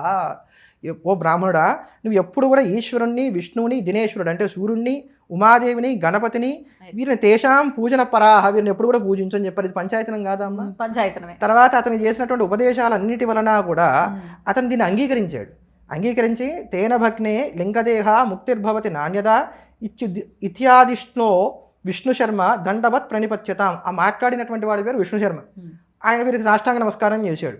సగణ కారయామాస నిత్యం కర్మ గురుస్మరన్ స్మార్తాచార పరిశ్రాంత పంచపూజా విశారద. నాటి నుండి అతను శుద్ధమైనటువంటి స్మార్తుడిగా మారినటువంటి వాడే పంచపూజా విశారద, పంచాయతనాన్ని చక్కగా అర్చించినటువంటి వాడు అయ్యాడు. ఆ భక్తుల తర్వాత వచ్చినటువంటి భాగవతులు, పాంచరాత్రులు ఇట్లాంటి వారందరినీ ఖండన చేసేటువంటి సందర్భంలో కూడా ఇదే దాంట్లో అనేక మార్లు పంచాయతన ప్రస్తావన వస్తుంది. అంతేగాక ఇక్కడ దీంట్లో నేను ఇంకా వివరించి మీకు శ్లోకాలు చెప్పట్లేదు, కావాలనుకున్నటువంటి వారు ఎవరైనా జిజ్ఞాస ఉన్నటువంటి వారు చక్కగా మాధవీయ శంకర విజయం 5వ సర్గ తీసుకుంటే కనుక వారు వైష్ణవాన్ని ఎలా ఖండన చేశారో మనకి ఇందులో కనబడుతుంది. శుద్ధ వైష్ణవులు అన్నారు కానీ తప్త శంఖ చక్రాంకితాలు వేయించుకుని నేను హరిని అనుకోవడం ఎట్లాంటిదనంటే, మనసులో కూర్చొని నా రాజ్యానికి నేను రాజును, నా రాజ్యానికి నేను రాజును అని చెప్పిన ఒక సామాన్యుడు అనుకోవడం అనేటువంటి ఉపమానాన్ని కూడా ఇక్కడ చూపించారు వారు. ఇది మాధవీయ శంకర విజయంలో చాలా స్పష్టంగా ఉంది. అంతేగాక పురాణేషు బృహన్నారదీయాదిషు నిషేధనం దృశ్యంతే తప్త శంకాదే ధారణస్య ప్రయత్నత. బృహన్నారద్యాది పురాణాల్లో ఈ తప్త శంఖ చక్రాంకి ధారణ అంటే వేడి చేసినటువంటి ఈ శంఖ చక్రాలను చక్కగా భుజాల మీద గుద్దించుకోవడం అనేది లేదు నాయన అని చెప్పని వారే చెప్పారు. అట్లా నేను వైష్ణవుని కానీ ఇప్పుడు శంఖ చక్ర ధారణ చేస్తున్నటువంటి వారిని కానీ విమర్శ చేయట్లా, ఇక్కడ సిద్ధాంతంలో భాగంగా ఇక్కడ ఉన్నటువంటి దాన్ని చెప్తున్నాను. అట్లా వారు పాంచరాత్రులను ఇతరులందరినీ కూడా ఖండన చేస్తూ పంచాయతనాన్ని అందరూ కూడా స్వీకరించండి, దాన్ని ఆరాధన చేయండి అనేటువంటి మాట చెప్పినప్పుడు పంచపూజారతో నిత్యం స్వదేశస్థాన్ జనానపి అంటూ అక్కడికి వచ్చినటువంటి వారందరూ కూడా పంచాయతనాన్ని స్వీకరించినటువంటి వారే వాటిని అర్చిస్తూ వారి వారి దేశాల్లో సుఖంగా ఉన్నారనేటువంటి మాట మనకి కోకొలలుగా ఇక్కడ మనకు కనబడుతూ వస్తోంది. కనుక పంచాయతనాన్ని శంకర భగవత్పాదాచార్యుల వారు అందించలేదు లోకానికి అనేటువంటిది మరి ఎంత కళ్ళ అంటే అది వారు ఆలోచన చేసుకోవాలి. లేదు విద్యారణ్యుల వారికి శంకరాచార్యుల వారి మీద ఉన్నటువంటి తీవ్రమైనటువంటి అభిమానం చేత ఇదంతా వారే చేసేసారని, వీరు చేసిన కీర్తి కిరీటాన్ని వారికి పెట్టారనేటువంటి ఒక మాట ఏమైనా తీసుకొచ్చి దాని మీద కూడా వాదన లేవనెత్తుతాం అనుకుంటే వారి కాలం ఏం చిన్న కాలం కాదు. విద్యారణ్యుల కాలంలో వారు ఒక మాట చెప్పారు స్వామివారి, చిన్నజీవి స్వామివారి, విద్యారణ్యులు వేదాంత దేశకుల యొక్క సమకాలికులు, ఇద్దరు ఒకే గురువు గారి దగ్గర పాఠం చెప్పుకున్నటువంటి వారు, సహపాఠీలు అని. వాస్తవమే, అది చరిత్రలో ఉన్న మాట అది. అప్పుడు వేదాంత దేశకులు ప్రశ్నించకుండా ఉండేవారా? అప్పుడున్న పండితులకు ఏమన్నా ధైర్యం ఏమన్నా తక్కువగా ఉందా? నువ్వేమో అబద్ధాలు రాసావు, నీ గ్రంథంలో అడగరా? అప్పట్లో గ్రంథాలు ఇట్లా ఎవరికి తోచింది వారు రాసుకుని నా స్వేచ్ఛ అనేటువంటి రోజులు కూడా కావు కదా. అది గ్రంథం అందరూ కూడా అంగీకరిస్తేనే అది గ్రంథం అయి ఉండేటువంటిది కదా. మరి అవన్నీ జరిగి ఉండేవి కదా, కనుక అది కూడా కాదు. తర్వాత వారు ఇంకొక మాట ఏమన్నారనంటే, అప్పట్లో ఈ తురుష్క దండయాత్రలు ఇలాంటివన్నీ ఉన్నాయి కనుక అందరినీ ఏకీకృతం చేయడం కోసం విద్యారణ్యులు పంచాయతనాన్ని ప్రవేశపెట్టారు అని అన్నారు. సరే, అది కాదనేది ఇప్పుడు మనకి తేలిపోయింది. ఒకవేళ అది కొంతసేపు రూఢి అనుకున్నా ఇప్పుడు అదే స్థితి ఉంది. ఇందాక నేను మొదట్లో చెప్పినట్టుగా నల్లట్ట పుస్తకాన్ని చేత పెట్టుకొని వచ్చి నా మతంలోకి రానేవాడు ఒకడైతే, నీ ఇంటి పిల్లని నేను ఎత్తుకుపోతా అనేవాడు ఇంకోటి దొరుకుతున్నాడు. విమతాలన్నీ దాడి చేస్తున్నాయి. భారతదేశానికి చుట్టూరా ఉన్నటువంటి బౌండరీలో ఉన్నటువంటి స్టేట్స్ అవి ఉన్నాయి, అవన్నీ కూడా అధిక శాతం ఇతర మతాల్లోనే ఉన్నటువంటి ఉన్నాయి. మనం పక్కన చూస్తున్నాం, పక్కన ఉన్నటువంటి బంగ్లాదేశ్ కావచ్చు, ఇవన్నీ కూడా ఎంత ఊచకోతకి గురవుతున్నాయో తెలుస్తున్నాయి. అటువంటి సందర్భంలో మరి ఇప్పుడు అదే అవసరం పడుతోంది. అలాంటప్పుడు మరి ఈ వ్యాఖ్యలు మీరు ఎందుకు చేయడం? అటువంటి అసలు ఈ సమయంలో ఈ వ్యాఖ్యలు చేసి సమాజాన్ని ఇలా విచ్ఛిన్నం చేస్తే కలిగే లాభం ఏమిటి? మా బోటి గృహస్థుల కన్నా లేకపోతే సామాన్యుల కన్నా మీ బాధ్యత చాలా పెద్దది. సమాజము పెడత్రోవ పడుతుంటే చెయ్యి పట్టుకొని లాగి వాళ్ళని సరైనటువంటి దారిలో పెట్టి మీరు ఇలా ఉండాలి అని చెప్పని వారికి ఒక మంచి దిశానిర్దేశం చేయవలసినటువంటి గురుతర బాధ్యతను వహించినటువంటి వారు మీరు. ఇక్కడ కాషాయం కట్టారు, చేతిలో సత్యదండం పుచ్చుకున్నారు, మీ బాధ్యత అది. ఖచ్చితంగా మేము మిమ్మల్ని నమ్ముతాం. సీతమ్మ తల్లే మాకు ఆదర్శం. సీతమ్మ తల్లి ఎలా నమ్మింది? కాషాయం పట్టుకొని వస్తేనే కదా నమ్మింది. మేము అలాగే మిమ్మల్ని నమ్ముతాం. మరి మీరు ఇలా మాట్లాడారు, మీరు ఏ ఆలోచనతో మీరు ఉపమానం చెప్పారో నాకు తెలియదు కానీ అమ్మా, ఎట్లా అయితే కపట సన్యాసి వేషంలో రావణాసుడు వచ్చి సీతను ఎత్తుకుపోయాడు, అట్లా వీరిని ఇప్పుడు నేను కపట సన్యాసి అని అంటే అది దూషణ అవుతుందో ఏమవుతుందో నాకు తెలియదు కానీ వీరు కూడా అలానే కపటమైనటువంటి మాటలు చెప్తున్నారు. అది శోచనీయం. మీరు రామానుజ వైభవం చెప్పండి, ఆడవార్ల గురించి చెప్పండి, మీ సిద్ధాంతం ఎంత ఇప్పటికి ఎంతమందిని స్మార్తుల్ని వారు వైష్ణవంలోకి తీసుకెళ్లారమ్మా? ఎవరమన్నా ప్రతిఘటిస్తున్నామా? ఎవరిష్టం వారిది. కానీ ఇట్లా చరిత్రని వక్రీకరణ చేస్తూ సమాజంలో విద్వేషాలు రెచ్చగొట్టేటువంటి వ్యాఖ్యలు చేయడం అనేది మాత్రం ఎవరైనా సరే ఖండన చేయవలసినటువంటి. వారు చెప్పిన దాఖలాలు ఉన్నాయో లేదో నాకు తెలియదు కానీ రామానుజాచార్యుల వారు మరి ఇటువంటి పీఠాలను ఏమైనా స్థాపన చేశారా? మీకేమైనా వాటికి సంబంధించిన అవగాహన? ప్రశ్న వేశారు. అసలు వారు ఆ పీఠాల గురించి చెప్పుకుంటే అయిపోతుంది కదా. శంకరాచార్య వారి పీఠాలు, శంకరాచార్య వారి గోళాయి అంటే ఏంటంటే ఎంతగా రామానుజుల గురించి ఆలోచిస్తున్నా కానీ ఎక్కడో మనకు తెలుస్తోంది అనమాట శంకరులు గొప్ప.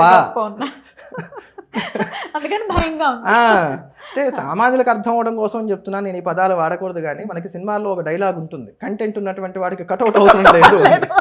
అట్లా ఇది మనకి అవసరం లేకుండానే వస్తున్నటువంటి మాటలు ఇవన్నీ కూడా. రామానుజాచార్యుల వారు 74 సింహాసనాలు ఏర్పాటు చేశారు అని చెప్పని వారి జీవచరిత్ర చెప్తుంది. ఏంటండి 74. శంకర భగవత్పాదాచార్యుల వారు ఏర్పాటు చేసింది భారతదేశానికి 4 చెరువుల 4 పీఠములు. కానీ ఇవి ఈ రోజుకి సుస్థిరంగా ఉన్నాయి, దేదీప్యమానంగా ఉన్నాయి, వాటి చేత ఆస్తిక సమాజం సురక్షితంగా ఉంది. ఈ రోజుకి కూడా వారు చెప్పేటువంటి మాటను అందరూ కూడా శాసనంగా స్వీకరిస్తున్నారు, వాటి గౌరవం అప్రతిహితంగా సాగుతోంది. కానీ రామానుజాచార్యుల వారు ఏర్పాటు చేసినటువంటి 74 సింహాసనాలు ఎక్కడున్నాయనేది చాలా మందికి అసలు తెలియని కూడా తెలియదు. రామానుజు నేను తక్కువ చేయట్లేదు, నేను విషయం మీరు అడిగారు కనుక నేను అంతవరకే ప్రస్తావన చేస్తున్నాను. ఈ 74 పీఠాల్లో గృహస్థులైనటువంటి వారు ఉన్నారు, ఎతులుగా ఉన్నటువంటి వారు ఉన్నారు, అనేకమైనటువంటి ప్రాంతాల్లో ఉన్నాయి. అయితే వీటిలో ఇప్పటికీ ఇంకా ఆ పరంపర ఉందా, కొన్నిట్లో ఏమైనా లుప్తమైందా అనేది నాకైతే దాని గురించి పెద్దగా తెలియదు. కానీ 74 సింహాసనాన్ని మాత్రం వారు ఏర్పాటు చేశారు. అదే నేను అంటున్నది, ఇప్పుడు 74 ఎన్ని ఏర్పాటు చేశారు రామానుజుని అడగండి, ఎవరినైనా అడగండి. వైష్ణవులు అనుకునేటువంటి వారిని, అంటే దాంట్లో నిష్ణాతులు అని కాదు, సామాన్యమైన వాళ్ళని అడగండి, తెలియదు. మీరు అవి చెప్పొచ్చు కదా అంటే నేను అది 74 పీఠ సింహాసనాలు పెట్టారు మన రామానుజులు, వారు ఇంత గొప్ప ఘనకార్యాలు చేశారు, ఇవన్నీ చెప్పొచ్చు కదా. ఇంకా గట్టిగా మాట్లాడితే అసలు రామానుజులు చేసింది ఏంటమ్మా, గోపురం ఎక్కి ఆయన నారాయణ మంత్రాన్ని అందరికీ సర్వులకు చెప్పారు. ఆయన గోపురం ఎక్కాలంటే దేవాలయం ఉండాలి ఫస్ట్. ఆ దేవాలయం ఉండాలంటే శంకరాచార్యులు వారు వచ్చి అవైదిక మత ఖండన చేసి వారు కనుక ఈ షణ్మతాలని కనుక స్థాపన చేయకుండా ఉంటే అసలు దేవాలయం ఉండేదా, దేవాలయం అయితే గోపురం ఉండేదా, గోపురం ఎక్కడానికి రామానుజాచార్యుల వారికి అసలు అవకాశం ఉండేదా? అద్భుతం. మరి అటువంటి సోపానాలని మనం చూసుకున్నప్పుడు ఈ రోజుకు కూడా మీరు ఆమ్నాయ మఠాలను చూడండి, ఎంత హుందాగా ఉంటాయో అవి. ఏనాడు కూడా ఇంతవరకు ఏ ఆమ్నాయ మఠం కూడా రామానుజుల్ని కానీ మధ్వాచార్యుల వారిని కానీ అవమానంగా అవహేళనగా మాట్లాడిన దాఖలాలు మనకు కనబడదు. ఇకపై ఉండవు కూడా. ఎంత అంటే అది అంటే పరస్పరం భావయంతగా ఒకరినొకరిని చక్కగా గౌరవించుకుంటూ మనం ముందుకు వెళ్ళాలి. సిద్ధాంతపరంగా భేదం ఉంది, హాయిగా కూర్చోవాలి, మాట్లాడుకోవాలి.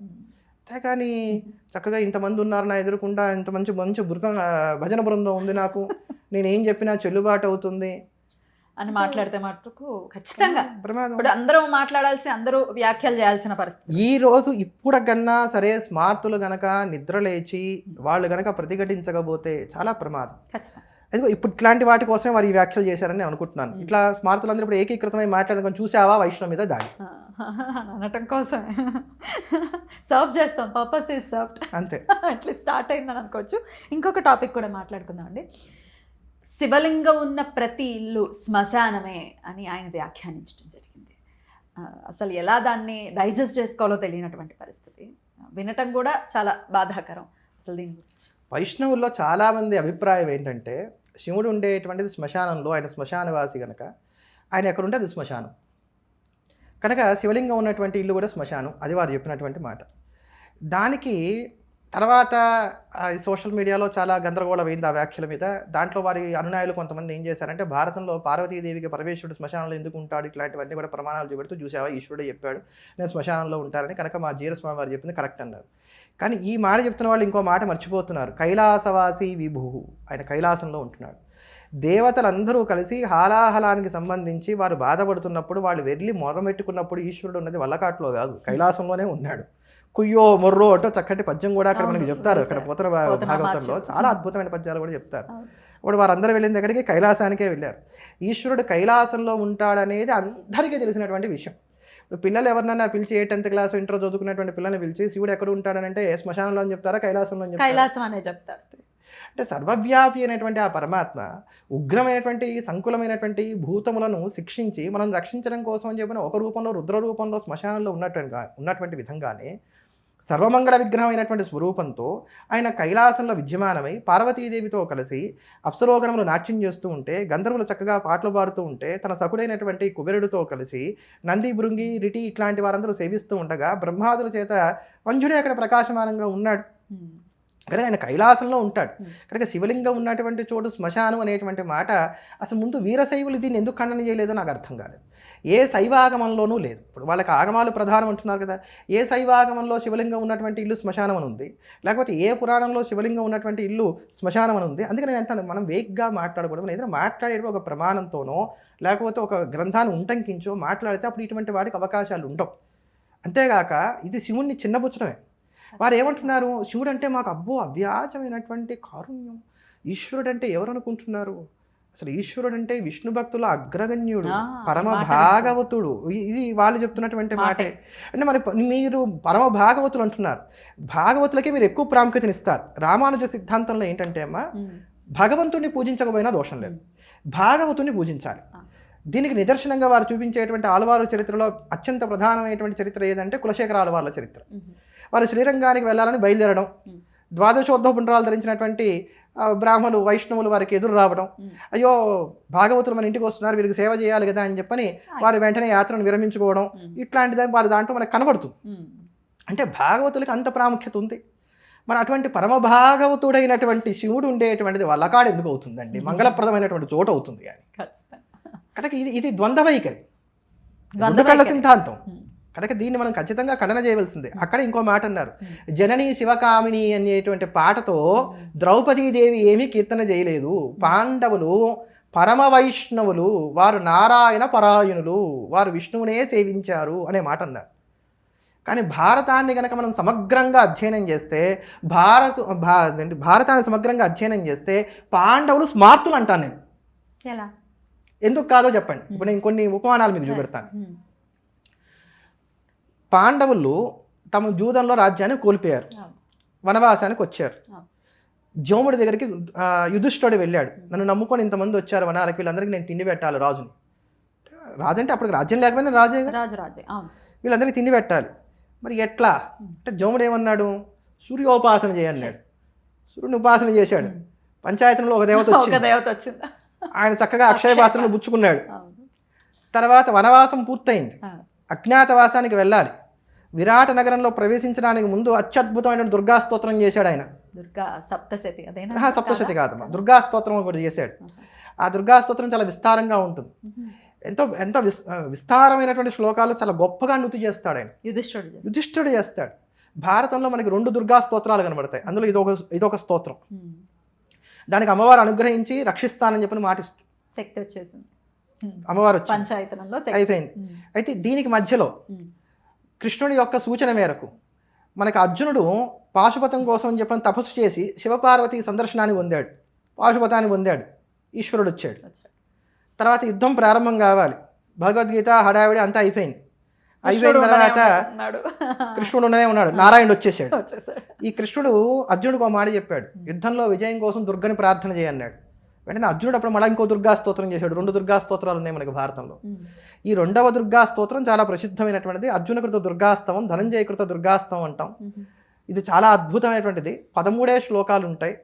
ఇది సప్తశతితో సమానమైనటువంటి స్తవం.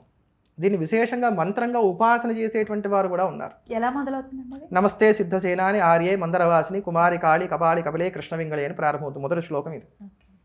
ఇప్పటికీ కూడా ఉంటుంది. అది భీష్మ పర్వంలో మొదట్లోనే మనకు కనబడుతుంది. చాలా పవర్ఫుల్ భారతంలోనే ఉంది. కనుక ఇప్పుడు విష్ణువు అయిపోయాడు, శివుడు అయిపోయాడు, అమ్మవారు అయిపోయాడు. తర్వాత మనకి సూర్యనారాయణ మూర్తి వచ్చేసాడు. అంతేగాక శివారాధన వీళ్ళు చేశారంటే దాఖలాలు మనకి చాలా కనబడతాయి. యుద్ధ సమయంలో సాయంత్రం వేళ పార్థుడు వెళ్ళి చక్కగా శివలింగార్చన చేసుకుంటూ ఉన్నట్టు ఆయనకు ఒక కళ వస్తుంది. అది కళ కాదని చెప్పిన తర్వాత కృష్ణ పరమాత్మ చెప్పడం, నీ సూక్ష్మ శరీరాన్ని ఆయన తీసుకుని కైలాసానికి వెళ్ళడం, అక్కడ శివదర్శనం చేయడం, ఇవన్నీ అయిన తర్వాత యుద్ధం అంతా అయిపోయింది. ఈ పాపం యుధిష్ఠుడు బాధపడుతున్నాడు, నా వల్ల ఇంత పాతకం జరిగింది, ఇది పోవాలి ఇవన్నీ అని అనుకుంటున్నాడు. వ్యాస భగవానుడు వచ్చాడు, ఆయన ఇది పాతకం కాదని చెప్పాడు. అంతా అయింది. అయితే నీ చిత్తశాంతి కోసం ఒక పని చేయి, అశ్వమేధం చేయన్నాడు. కోశాగారం కాడి ఏముందని అక్కడ మొత్తం అంతా అయిపోయింది, యుద్ధం అయిపోయేదానికి. మరి ఎట్లా డబ్బు ఎక్కడి నుంచి వస్తుంది? అపరిమితమైన సంపద కావాలి కదా.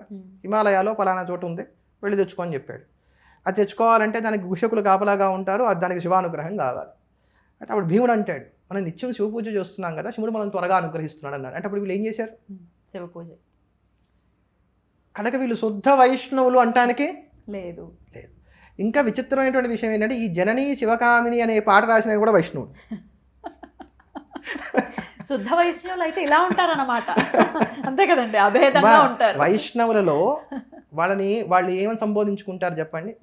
అడియేన్ రామానుజ దాసన్ లేదా అడియేన్. చివరిలో కూడా రామానుజ దాస, ఏదో దాస శబ్దాన్ని పెట్టుకుంటారు. దాస శబ్ద ఎందుకు పెట్టుకుంటారు చెప్పండి? అహంకారం తలెత్తకుండా ఉండటానికి, ఎప్పటికీ వినయంగా వినమ్రంగా ఉండటానికి అది సంకేతం. బ్రాహ్మణులకి చాలామంది అనుకుంటారు, మీరు చివరిలో శర్మ పెట్టుకున్నారని అంటారు. శర్మ అంటే ఏమిటి చెప్పండి? శాశ్వతమైనటువంటి సుఖం. శర్మదా, అమ్మవారి సహస్రనామంలో ఒక నామం అది శర్మదా. ఈ శాశ్వతమైనటువంటి సుఖం ఏమిటి? మోక్షమే. కనుక నువ్వు అనుభవించవలసినటువంటి జీవితం, నీకు కలిగినటువంటి ఈ జన్మ ఏదైతే ఉందో అది నువ్వు శిష్ణోదర పరాయణత్వాన్ని కలిగి ఉండటానికి కాదు, తపస్సు చేసి మోక్షాన్ని పొందడానికి అని చెప్పని అగ్రవర్ణంలో నువ్వు జన్మించావు, జాగ్రత్త అని చేసేటువంటి హెచ్చరిక శర్మ అనేటువంటిది. అందుకని అవి అట్లా ఆ శబ్దాన్ని, ఆ సంబోధనని మనం జాగ్రత్తగా పట్టుకోవాలి. కానీ శుద్ధ వైష్ణవంలో నైత్యానుసంధానం అనేది ఒకటి ఉంటుంది. దేవుడు గొప్ప, నేను చాలా అల్పుణ్ణి, లేదా నువ్వు చాలా గొప్పవాడివి, నేను చాలా అల్పుణ్ణి, నా వల్ల ఎవరు కూడా ప్రమాదవశాత్తు కూడా కలత చెందకూడదు అనేది వాళ్ళలో ఉండేటువంటి చాలా అద్భుతమైనటువంటి ఒక అంశం. కానీ ఇప్పుడు అవన్నీ కూడా కలరాచింది ఎవరు? లుప్తం అవుతున్నాయి కదా. ఇప్పుడు అసలు ఇవన్నీ కలరాచింది ఎవరు? ఆహా, ఇవన్నీ కూడా లోకానికి వారి ఫాలోవర్స్కి చెప్పవలసిన వారు ఇలా చేస్తున్నారు. ఆహా, అలా చేస్తున్నారు. దాస అన్న మాట వచ్చింది కాబట్టి అడుగుతున్నటువంటి ప్రశ్న అండి. వైష్ణవుల్లో ప్రధానంగా ఉండేది కృష్ణ పరమాత్మకి లేకపోతే విష్ణువుకి దాసుడుగానే ఉండిపోతారు తప్ప ఆయనలో ఐక్యమయ్యే పరిస్థితి ఉండదు అని అంటారు. శైవంలో చూస్తే ఖచ్చితంగా స్వామివారిలో అంటే అక్కడ వారికి ఏంటంటే ఇక్కడ మీకు సమానత్వం ముందు మీరు ఆయన సమతామూర్తి అన్నారు కదా, అసలు సమానత్వం అనేది అసలు వైష్ణవంలో ఉందో లేదో కూడా మనం ఒక మాట చెప్పుకొని దీన్ని కూడా నేను సమానం చెప్తాను. తెంగళై వడగలై అందులో 2 సంప్రదాయాలు ఉన్నాయి. అంటే వాళ్ళకి నామం పెట్టుకునేటువంటి విషయంలో వివాదాలు ఉన్నాయి, వివాదాలు ఉన్నాయి, విభేదాలు ఉన్నాయి. ఇప్పుడు సమానత్వం ఉన్నట్టా లేనట్టా? మరి సమతామూర్తి ఎలా? నేను మళ్ళీ రామానుజులు ఏమనట్లా, మీరు చెప్తున్న మాటలకి నేను చెప్తున్నాను. మాలో ఉన్నంత సమానత్వం మీలో లేదనేది వాళ్ళు మనల్ని దెప్పి పొడిచేటువంటి ఒక మాట, దాన్ని చెప్తున్నాను. మీలోనే తెంగలై వడగలై అభిప్రాయ భేదాలు చాలా ఉన్నాయి. అసలు ఇన్ని మాటలు మాట్లాడేదానికన్నా నాకు చాలా ఆశ్చర్యమైనటువంటి అంశం ఏంటంటే, నేను చాలా కాలంగా దీన్ని ప్రస్తావన చేద్దాం అనుకుంటున్నా కానీ ఇప్పుడు ఎందుకునో జ్ఞాపకం వచ్చింది. తిరుమల క్షేత్రానికి వెళ్ళండి, కింద తిరుపతిలో గరుడ భారతి ఉంది, ఫ్లైఓవర్. దాని యొక్క ప్రతి పిల్లర్ మీద నామం ఉంటుంది. పైనుంచి వెహికల్స్ అన్నీ వెళ్తున్నాయి, మన పాదాలతో దాన్ని తొక్కుతున్నాం, అన్నీ చేస్తున్నాం. ఇది కంటికి ఎవరికీ కనబడట్లేదా? జీఆర్ స్వామి వారికి ఇది కనబడలేదా? జీఆర్ స్వామి వారి ఫాలోవర్స్కి ఇది కనబడలేదా? మేము విష్ణు భక్తి పరాయణం అనుకునేటువంటి వారు ఎవరికి ఇది కనబడలేదా? ఇది టీటీడీ ఏర్పాటు చేసింది కాదు, టీటీడీకి దానికి సంబంధం లేదు. మరి దీన్ని ఎవరు ఎందుకు ప్రశ్నించట్లేదు? ఇట్లాంటి విషయాలు కదా మనం మాట్లాడవలసి. ఇందాక ఏదో అడిగారు మీరు, దాస భక్తులు ఎప్పుడు దాసుడుగానే ఉండిపోతారు. అంటే ఇక్కడ వీళ్ళకి ఏంటంటే అమ్మా పర వ్యూహ విభవ అర్చ అంతర్యామి అని చెప్పని 5 విధానాలు చెప్తారు. దీంట్లో విభవావతారాలు అంటే రామకృష్ణాది అవతారాన్ని కూడా విభవావతారాలుగా ఉంటాయి. వీటిలో ఉన్నటువంటి పరవాసుదేవుడు ఎవరైతే ఉన్నారో ఆయన ఎవరు చూడరట. పంచసూరులని 5 ఉన్నారు, వారు మాత్రమే దర్శిస్తారని. లక్ష్మీదేవి, ఆదిశేషుడు, గరుత్మంతుడు, ఇలా కొంతమంది చెప్తారు. 5 విశ్వక్సేనుడు లాంటి వారు. ఈ 5 మాత్రమే ఆ పరవ్యూహంలో ఉన్నటువంటి పరవాసుదేవుని చూస్తారు. వ్యూహ రూపంలో ఒక ఆయన ఉంటాడు. ఆ వ్యూహలోకం అనేది ఒకటి ఉంది, అంటే వారి సిద్ధాంతం అది. వాళ్ళకు ఉన్నటువంటి సంహితా గ్రంథాలు చెప్తున్నటువంటి మాటలు. ఆ వ్యూహలోకానికి వీళ్ళందరూ చేరతారు. ఈ భక్తులందరూ చేరి అక్కడ విష్ణు సమానమైనటువంటి తేజస్సుతో, విష్ణుమూర్తి లాంటి రూపాలతో వాళ్ళకు ఉన్నటువంటి ఆ భక్తి తారతమ్యాలను బట్టి కొంతమంది దగ్గరగా, కొంతమంది సారూప్యంతో, కొంతమంది ఆ సాలోక్యంలోనూ ఆ స్థితి అంతా కూడా అనుభవిస్తూ ఉంటారు అనేటువంటి మాట కూడా చెప్తారు. అంతే తప్ప భగవంతుడిలో లీనమైపోవడం అనేటువంటి లేదు వాళ్ళకి. ఎంతసేపు కూడా భగవంతుడు సుప్రీం లార్డ్, భగవంతుడు భాగవతు అనేటువంటి వాడు ఎప్పుడు కూడా సేవకుడే. అది వాళ్ళ సిద్ధాంతం, దాన్ని మనం ఏమి కాదనట్లేదు. అది కూడా ఒక అమోఘమైనటువంటి అంశమే, మంచిదే. భగవంతుడు గొప్పవాడు, నేను అల్పుణ్ణి అనుకోవడం కూడా తప్పేమీ కాదు. అయితే ఇంకొక విషయం అండి, మేము ప్రతి దాన్ని తీసుకుంటాం, యాక్సెప్ట్ చేస్తామనే మాటలు కూడా మనం స్వామివారి మాటల్లో వింటూ ఉంటాం. బీబీ నాంచారమ్మ అంశాన్ని ఒకవేళ మనం తీసుకుంటే అపర భక్తురాలు, ఇంక అందులో ఏమీ సందేహం లేదు, దాన్ని ఆమోదించాల్సినటువంటి అంశమే. కాకపోతే సమ్మక్క సారలమ్మని మాత్రం మేము యాక్సెప్ట్ చేయము అంటూ కూడా వ్యాఖ్యలు చేయటం ఎంతవరకు సమానం? అది మీరు చెప్పేశారు, అంటే మీ మాటలని తెలిసిపోతుంది. అసలు బీబీ నాంచార్య కథ ఉందా లేదా అనేటువంటి దాని మీద కూడా చాలా మీమాంసం ఉంది. సరే, అయితే ఉన్నది అని మనం కొంతసేపు అనుకుందాం. గుడి ఉండటం అది ఉన్నాయి, అంటే దాని తర్వాత ఏదో ఏర్పాటు చేశారు తురుష్కుల నుంచి ఆలయ రక్షణ కోసం అనేటువంటి ఒక వాదన కూడా ఉంది. వాదాలు రకరకాలు కదమ్మా, ఎందుకంటే చరిత్ర అది ఎప్పటి నుంచో ఉన్నట్టు. శాస్త్రము అనేది కాదు, ఇది చరిత్రకి సంబంధించింది, శాస్త్రానికి సంబంధించింది. కనుక చరిత్రలో ఇది ఎంతవరకు ఉన్నది అనేది చాలా అభిప్రాయ భేదాలు ఉన్నాయి. చరిత్రకారుల్లోనే దీంట్లో చాలా అభిప్రాయ భేదాలు ఉన్నాయి. అయితే సరే, ఆ అభిప్రాయ భేదాల జోలికి నేను పోవట్లేదు, ఉన్నదనే భావన చేద్దాం. తప్పేమి లేదు, ఉన్నది అనుకుంటా తప్పు లేదు. ఎందుకంటే ఇప్పుడు ఒక తురుష్క కులంలో పుట్టి ఆవిడ శ్రీమన్నారాయణుని సేవించి పరమ భక్తురాలుగా ఉండటానికి ఇష్టపడి భక్తురాలుగా మారింది, భగవంతుని చేరుకుంది అని అంటే మనం అందరం కూడా హర్షించదగినటువంటి విషయం కనుక. భార్యగా కూడా మారింది అనే ఆయనలో ఐక్యమైంది అని అందుకని చెప్పని ఆవిడ యొక్క భార్యగా వీళ్ళు భావన చేస్తున్నారు. అందుకని నాచ్యార్ అనేటువంటి పేరు పెట్టి భావన చేస్తున్నారు. ఆవిడకు ఒక సన్నిధిని కూడా ఏర్పాటు చేశారు మేల్కోటలో. ఆవిడకి ఒక సన్నిధి కూడా ఏర్పాటు చేశారు. అయితే తురుష్కుల్ని మేము కలిపేసుకుంటాం, మా యొక్క సనాతన ధర్మంలోకి వాళ్ళని లాక్కొచ్చేసుకుంటాం, సంతోషమే, ఎవరు వస్తామన్నా మనం కాదనేది లేదు. ఈ సందర్భంలో ఒక మాట చెప్పారు. సచ్చిదానంద శివాభినవ నృసింహ భారతీ స్వామి వారు ఒక మహాత్ములు, శృంగేరి పీఠాన్ని ఆరోహణ చేసినటువంటి వారు.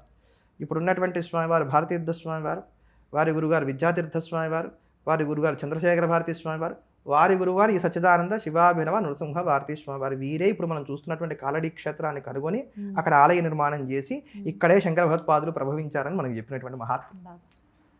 వారు ఒక ఇది చెప్తారు ఏంటంటే, వారు దీని గురించి ఒక మాట చెప్తూ ఏమంటారంటే గనక, ఎవరైనా సరే ఇతర మతాల్లోకి వెళ్ళిపోయారు, వాళ్ళు తిరిగి మన మతంలోకి రావాలి అనుకుంటే దానికి ఏంటి విధానం ఒకటి. రెండవది, అసలు జన్మతహానే ఇతర మతాల్లో జన్మించిన వాళ్ళు మన మతంలోకి రావాలనుకుంటున్నారు, దానికి విధానం ఏమిటి అంటే వారు ఒక మాట చెప్పారు. దాంట్లో ఇతర మతాల్లోనే జన్మించి, ఏ మతం అన్నా కావచ్చు, ఇతర మతాల్లో జన్మించి మన మతంలోకి రావాలనుకుంటే దానికి ఏ విధానము అక్కర్లేదు, వచ్చేయడమే. ఎందుకు అనంటే ప్రపంచం అంతా సనాతన ధర్మమే, నేను సనాతన ధర్మానికి చెందని వాడని అనే భావన అతను అనుకుంటున్నాడు, కానీ అందరూ సనాతన ధర్మీయులే. అంటే ఒక క్రైస్తవుడు నేను క్రైస్తవుని అనుకుంటున్నాడు, కానీ వాస్తవానికి అతను సనాతన ధర్మానికి సంబంధించిన వాడే. ఒక తురుష్కుడు పురాతనమైంది, ఎలాంటి నుంచో ఉన్నది.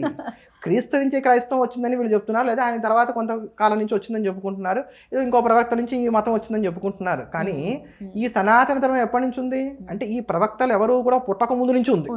అందుకని అందరూ సనాతన ధర్మానికి సంబంధించిన వారే నాయన. వారు ఇప్పటికి ఆ సత్యాన్ని గ్రహించినటువంటి వారే, వారు పుణ్యాలు ఇప్పుడు పండి దీంట్లోకి రావాలనుకుంటున్నారు కనుక ఇక దానికి ఏం అక్కరా, వాళ్ళు సనాతన ధర్మానికి సంబంధించిన వారే అని చెప్పారు. కనుక ఎవరన్నా ఈ ధర్మంలోకి వచ్చేయాలనుకుంటే వచ్చేయచ్చు. నదులన్నీ సముద్రంలో కలిసినట్టుగా ఈ ధర్మంలో అందరూ కలిసిపోవచ్చు, ఏం అభ్యంతరం లేదు.